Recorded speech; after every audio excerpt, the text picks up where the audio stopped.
नमस्कार दोस्तों, एसएसटी की ऑनलाइन क्लास में आपका स्वागत है। आज हम भारत की जलवायु को प्रभावित करने वाले जो कारक हैं उन कारकों के बारे में पढ़ रहे हैं। हालांकि पिछली क्लास में अपन ने दो कारकों के संदर्भ में पढ़ा था, जिसमें पहला था अक्षांश स्थिति, या ये कहें कि अक्षांश रेखाएं भारत की जलवायु को क्या करती हैं, प्रभावित करती हैं। पिछली क्लास में पढ़ चुके हैं। दूसरा आपने पढ़ा था समुद्र तल से ऊंचाई। ये दोनों कारक भारत की जलवायु को क्या करते हैं, प्रभावित करते हैं। आज नेक्स्ट जो कारक है वो है समुद्र से दूरी, अर्थात जैसे जैसे हम समुद्र के तटवर्ती इलाके से दूर होते जाएंगे वैसे वैसे तापमान में जो अंतर है वो क्या होता जाएगा, बढ़ता जाएगा। अर्थात समुद्र तटीय क्षेत्रों के निकट तापांतर जो होता है वो अति न्यून होता है, अर्थात कम होता है। और वहाँ की जो जलवायु होती है वो जलवायु क्या होती है, नम होती है, या सम जलवायु अपन कह सकते हैं। अर्थात समुद्र तटीय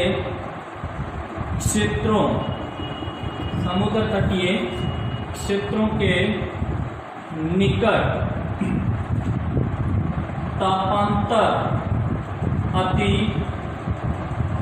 न्यून पाया जाता है, जिसके कारण यहाँ की जो जलवायु होती है वो जलवायु क्या होती है, नम जलवायु होती है, या अपन क्या बोल सकते हैं, सम जलवायु। अर्थात समुद्र तटीय क्षेत्रों के निकट तापमान में अंतर कम होने के कारण यहाँ की जलवायु नम या सम पाई जाती है। और जैसे जैसे हम समुद्र तटीय क्षेत्रों से क्या होते जाएंगे, दूर होते जाएंगे, वैसे वैसे तापांतर जो है वो क्या होता जाएगा, अधिक या बढ़ता जाएगा, जिसके कारण उन क्षेत्रों की जलवायु में क्या पाया जाता है, अंतर पाया जाता है। अर्थात उन क्षेत्रों की जो जलवायु है, जब तापमान में अंतर क्या होगा, अधिक होगा, तापमान बढ़ेगा, तो उन क्षेत्रों की जो जलवायु है वो कैसी होगी, शुष्क होगी। तो ये कह सकते हैं कि समुद्र तटीय इलाकों के निकट तापांतर कम पाया जाता है, और समुद्र तट से दूर होते जाते हैं वैसे वैसे तापांतर क्या होता जाता है, बढ़ता जाता है, जिसके कारण वहाँ पे शुष्कता पाई जाती है या शुष्क जलवायु पाई जाती है। फॉर एग्जाम्पल अपन देखना चाहें तो अपन ये कह सकते हैं, जैसे कि ये भारत का दक्षिणी भाग है, जिसका ये पूर्वी तट है और ये पश्चिमी तट है। अगर हम बात करें पश्चिमी तट की, तो पश्चिमी तटीय क्षेत्र में औसत जो वार्षिक वर्षा होती है यहाँ पे 200 सेंटीमीटर औसत वार्षिक वर्षा होती है। और पूर्वी तट की बात करें तो इस पूर्वी तट पर लगभग 100 सेंटीमीटर औसत वार्षिक वर्षा यहाँ पे पाई जाती है। तो अपन ये कह सकते हैं कि देखो, इन तटीय जो क्षेत्र, चाहे वो पश्चिमी तट हो और चाहे वो पूर्वी तट हो, देखो एक तरफ 200 सेंटीमीटर औसत वार्षिक वर्षा हो रही है और एक तरफ देखें तो 100 से 200 सेंटीमीटर औसत वार्षिक। तो तटीय जो इलाके हैं वहाँ पे वर्षा भी क्या हो रही है, अच्छी वर्षा होने के साथ ही यहाँ पे तापमान क्या होता है, कम होता है। तापमान कम होगा तो यहाँ की जलवायु कैसी होगी, नम जलवायु होगी। अर्थात सम या नम जलवायु, यानी यहाँ न तो बहुत ज्यादा क्या होता है, तापमान होता है, ना ही बहुत ज्यादा, बहुत कम यहाँ पे। अर्थात लगभग एक समान सा टेम्परेचर यहाँ पे क्या होता रहता है, बना रहता है। और जैसे जैसे इन तटीय इलाकों से अपन क्या होते जाएंगे, दूर होते जाएंगे, तटीय इलाकों से दूर या अंदर की तरफ, यानी ऐसे आंतरिक भागों की तरफ जैसे जैसे हम क्या होते जाएंगे, बढ़ते जाएंगे, वैसे वैसे तापमान क्या होता जाएगा, बढ़ता जाएगा। और तापमान बढ़ेगा तो शुष्कता भी क्या होगी, बढ़ेगी। अर्थात जलवायु कैसी होगी, शुष्क जलवायु। तो तीसरा प्रमुख जलवायु को प्रभावित करने वाला जो कारक है वो कौन सा है, समुद्र से दूरी। इसके बाद में अपन नेक्स्ट देखें तो जो पर्वतों की स्थिति है वो भी भारत की जलवायु को क्या करती है, प्रभावित करती है। पर्वतों की स्थिति, अब देखो कैसे पर्वतों की स्थिति भारतीय जलवायु को प्रभावित करती है। अगर हम बात करें इस प्रकार से, ये मान लो कोई पर्वत है और पर्वत का ये भाग कौन सा है, पश्चिमी भाग है, और ये भाग कौन सा पर्वत का, पूर्वी भाग है। अब पर्वतों की जो स्थिति है वो पर्वतों की स्थिति भारतीय जलवायु को क्या करती है, प्रभावित करती है। ये मान लो इस पश्चिमी भाग से क्या होती है, मानसूनी पवनें क्या होती हैं, प्रवाहित होती हैं। मानसूनी पवनें प्रवाहित होने के बाद में इस पर्वतीय भाग से टकराकर इसके सहारे वो क्या होती हैं, ऊपर की ओर बढ़ती हैं। ठीक है, और ऊपर की ओर बढ़ते हुए ये गए पर्वतमुखी भाग, पर्वत के मुख के सामने वाला जो भाग है, ये वाला जो भाग है, इस भाग में क्या करती हैं, वर्षा करती हैं। और पर्वत विमुखी जो भाग है, अर्थात पर्वत का या मानसूनी पवनों के विमुख विपरीत वाला जो भाग है, इस भाग में इन पवनों के द्वारा क्या नहीं की जाती, वर्षा नहीं की जाती।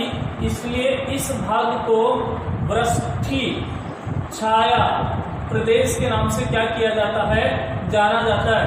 अर्थात पवनोन्मुखी जो भाग है, पर्वत का पवनोन्मुखी भाग अर्थात पवन के मुख के सामने वाला जो भाग है, उस भाग पर तो क्या होगी, वर्षा होगी। और जस्ट इसके विपरीत जो भाग होगा, उस भाग पर क्या, वर्षा नहीं होगी, जिसे किस नाम से जाना जाता है, वृष्टि छाया प्रदेश के नाम से जाना जाता है। तो कहने का मतलब ये है कि पश्चिमी घाट की स्थिति प्रायद्वीपीय भारत के पश्चिमी तट के निकट है, और इस कारण दक्षिणी पश्चिमी जो मानसून है, इससे पश्चिमी ढालों पर क्या होती है, प्रचुर। अर्थात अगर हम बात करें भारत की, तो भारत में पहले भी मैंने बताया था कि 90% भारत में जो वर्षा होती है वो किस मानसून से होती है, दक्षिणी पश्चिमी मानसून से होती है। किस मानसून से, दक्षिण पश्चिमी मानसून से। और ये स्थिति जो है, जो अपना प्रायद्वीपीय भारत है, पश्चिमी घाट है, उसका पश्चिमी जो भाग है वो इसके अंतर्गत आता है। तो इस भाग पर क्या होती है, अच्छी वर्षा होती है। और इसका विमुखी जो भाग है, उस पर ये मानसूनी पवनें या तो पहुंच नहीं पाती या फिर पहुंच भी जाती हैं, तो ये अपनी आर्द्रता क्या कर देती हैं, समाप्त कर देती हैं, जिसके कारण यहाँ पे क्या नहीं हो पाती, इतनी अधिक वर्षा नहीं हो पाती। अगर हम एक एग्जांपल देखना चाहें, भारत के राजस्थान के संदर्भ में देखना चाहें, तो राजस्थान में भी जो अरावली पर्वतमाला है वो क्या है, पवनों के समानांतर है। अर्थात पवनों के समानांतर होने के कारण मानसूनी जो पवनें हैं अरावली पर्वत श्रृंखला के सहारे आगे की ओर क्या हो जाती हैं, बढ़ जाती हैं। और वहां पे यानी राजस्थान में उन पवनों के द्वारा क्या की जाती है, कम वर्षा की जाती है। जैसे कि अपन बात करें, ये मान लो राजस्थान और ये है अरावली पर्वत श्रृंखला। कौन सी, अरावली पर्वत श्रृंखला। जब इधर से मानसूनी पवनें आ रही है, मानसूनी पवनें इस अरावली पर्वत श्रृंखला के समानांतर होती हैं, और समानांतर होने के कारण ये बिना किसी अवरोध के, बिना टकराए सीधे क्या हो जाती हैं, राजस्थान से बाहर आगे की ओर क्या हो जाती हैं, बढ़ जाती हैं। जिसके कारण इन पवनों के द्वारा या दक्षिणी पश्चिमी मानसून के द्वारा राजस्थान का जो अपन कहें पश्चिमी जो भाग है, या अरावली पर्वत श्रृंखला का जो पश्चिमी भाग है, यानी जो मरुस्थलीय क्षेत्र आता है, इसमें क्या होती है, कम वर्षा होती है। तो इसका प्रमुख कारण क्या है, राजस्थान में कम वर्षा होने का प्रमुख जो कारण है अरावली पर्वत श्रृंखला का मानसूनी पवनों के समानांतर होना। तो ये मुख्य रूप से चौथा जो कारण हुआ किसका, भारत की जलवायु को प्रभावित करने वाला। इसके बाद में अगर हम बात करें पर्वतों की दिशा की, तो पर्वतों की जो दिशा है वो भी मुख्य रूप से किसको प्रभावित करती है, पर्वतों की जो दिशा है वो भी मुख्य रूप से भारत की जलवायु को क्या करती है, प्रभावित करती है। जैसे हम बात करें हिमालय पर्वत की स्थिति व दिशा की, तो ये क्या है, भारत के उत्तर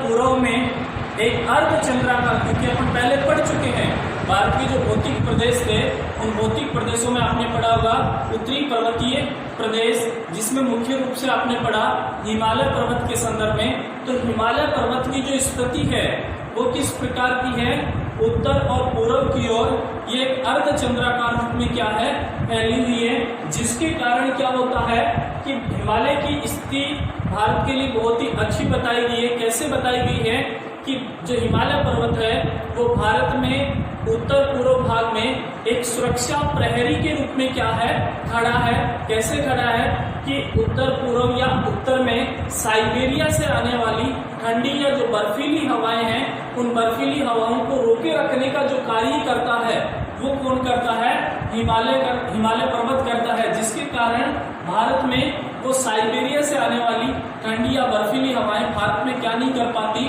प्रवेश नहीं कर पाती, जिसके कारण अपने यहाँ पे इतनी अधिक क्या नहीं होती है, ठंड नहीं पड़ती है। तो ये स्थिति किसकी, हिमालय पर्वत की, अर्थात पर्वतों की जो स्थिति है या पर्वतों की जो दिशा है वो भी महत्वपूर्ण यानी जलवायु को प्रभावित करने में अपनी महत्वपूर्ण भूमिका निभाती है, जिसके कारण भारत की जो जलवायु है वो किस प्रकार की है, मानव के अनुकूल है, या ये कहें कि सौम्य जलवायु है, मानव के अनुकूल। साथ ही अगर हम बात करें, दूसरी बात करें, एक तो ये उत्तर से आने वाली साइबेरिया ठंडी हवाओं को रोके रखने का कार्य करती है। दूसरी अगर अपन बात करें तो जो दक्षिणी पश्चिमी मानसूनी जो पवने हैं वो दक्षिणी पश्चिमी मानसूनी पवने उत्तर में हिमालय पर्वत से टकराकर भारत में ही वर्षा करने में वो क्या होती हैं, सहायक होती हैं। तो ये स्थिति या दिशा जो है एक महत्वपूर्ण जलवायु को प्रभावित करने वाला अपन क्या कह सकते हैं, कारक बता सकते हैं कि एक तो ठंडी हवाओं को रोकने का कार्य करती है। दूसरी बात, दक्षिणी पश्चिमी जो मानसूनी पवने हैं उन मानसूनी पवनों को उत्तर में हिमालय पर्वत रोकता है और भारत में वर्षा करने में क्या करता है, सहायता करता है। तो इस प्रकार से पर्वतों की जो दिशा है वो भी अपनी महत्वपूर्ण भूमिका क्या करता है, निभाता है। इसके अलावा नेक्स्ट अपन देखें तो पवनों की दिशा, छठवा और लास्ट अपन कहें तो पवनों की जो दिशा है वो भी मुख्य रूप से जलवायु को क्या करती है, प्रभावित करती है। कैसे, पवनें अपनी उत्पत्ति वाले स्थान एवं मार्ग के गुण साथ लाती है, यानी जिस क्षेत्र में पवनों की क्या होती है, उत्पत्ति होती है, उस क्षेत्र से वो अपने गुण, अर्थात अगर कोई पवन उष्ण क्षेत्र या गर्म क्षेत्रों से प्रवाहित होगी तो वो उष्ण या गर्म पवन के रूप में जानी जाएगी और जिस क्षेत्र से होकर प्रवाहित होगी उस क्षेत्र के टेम्परेचर को वो क्या करेगी, प्रभावित करेगी। और अगर कोई पवन शीत क्षेत्रों में क्या होती है, उत्पन्न होती है, ठंडे क्षेत्रों में उत्पन्न होती है, तो वो पवन जिस क्षेत्र से होकर प्रवाहित होगी उस क्षेत्र के टेम्परेचर को क्या करती है, प्रभावित करती है। ग्रीष्मकालीन जो मानसूनी पवने हैं हिंद महासागर में चलने के कारण, जैसे फॉर एग्जांपल अपन बात करें इसकी ग्रीष्मकालीन मानसूनी पवनों की, कौन सी, ग्रीष्मकालीन मानसूनी पवने, हम ग्रीष्मकालीन मानसूनी पवनों की बात करें तो ग्रीष्मकाल में जो मानसून आता है वो मानसूनी पवनें हिंद महासागर में क्या होती हैं, उत्पन्न होती हैं। कहाँ उत्पन्न होती हैं, हिंद महासागर में उत्पन्न होती हैं। कैसे उत्पन्न होती हैं, अगर हम बात करें ग्रीष्मकालीन मानसून की तो भारत में ग्रीष्मकालीन मानसून जून के प्रथम सप्ताह या ये कहें कि 1 जून को मानसून भारत में सबसे पहले केरल तट पर आता है, ठीक है। और जून का महीना जो है वो किस प्रकार का है, गर्मी का, तीव्र गर्मी ये कहें कि तेज गर्मी या टेम्परेचर क्या होता है, अधिक, और टेम्परेचर अधिक होने के कारण वहां पे वायुदाब क्या होगा, कम, और वायुदाब कम होगा तो पवनें सदैव क्या होती हैं, उच्च वायुदाब से निम्न वायुदाब की ओर क्या होती है, प्रवाहित। तो जून के महीने में भारत में टेम्परेचर अधिक होने के कारण यहाँ पे तापमान अधिक होता है। तापमान अधिक होने के कारण यहाँ वायुदाब क्या होगा, निम्न। यानी भारत में तो इस समय वायुदाब होगा निम्न। और हिंद महासागर की बात करेंगे तो यहाँ पे वायुदाब क्या होगा, उच्च, जिसके कारण मानसूनी पवनें यानी ग्रीष्मकालीन मानसून हिंद महासागर से भारत की ओर क्या होता है, प्रवाहित होता है और वर्षा करने में क्या होता है, सहायक होता है। तो कहने का मतलब पवनों की दिशा जलवायु को प्रभावित करने वाले महत्वपूर्ण कारक के रूप में जानी जाती है। दूसरी बात अपन करें सर्दकालीन मानसून या शीतकालीन मानसून की बात करें तो शीतकालीन मानसून की अगर हम बात करें तो लगभग अक्टूबर, नवंबर, दिसंबर का जो महीना होता है उस समय भारत में क्या होती है, टेम्परेचर कम होने लग जाता है, ठंड बढ़ने लग जाती है, जिसके कारण क्या होता है, भारत में टेम्परेचर कम होगा तो वायुदाब क्या होगा, उच्च, और उच्च वायुदाब होगा तो इस समय भारत से मानसून वापस लौटना क्या कर देगा, प्रारंभ कर देगा। तो इस प्रकार हम ये कह सकते हैं कि जो पवनों की दिशा है वो क्या करती है, इस जलवायु को क्या करती है, प्रभावित करती है। इस प्रकार से भारत की जलवायु को प्रभावित करने वाले प्रमुख कारकों में अक्षांश स्थिति हो गया, समुद्र तल से ऊंचाई हो गया, समुद्र से दूरी, पर्वतों की स्थिति, पर्वतों की दिशा और पवनों की दिशा, ये कुछ महत्वपूर्ण कारक हैं जो भारत की जलवायु को क्या करते हैं, प्रभावित करते हैं। नेक्स्ट अगली क्लास में, धन्यवाद।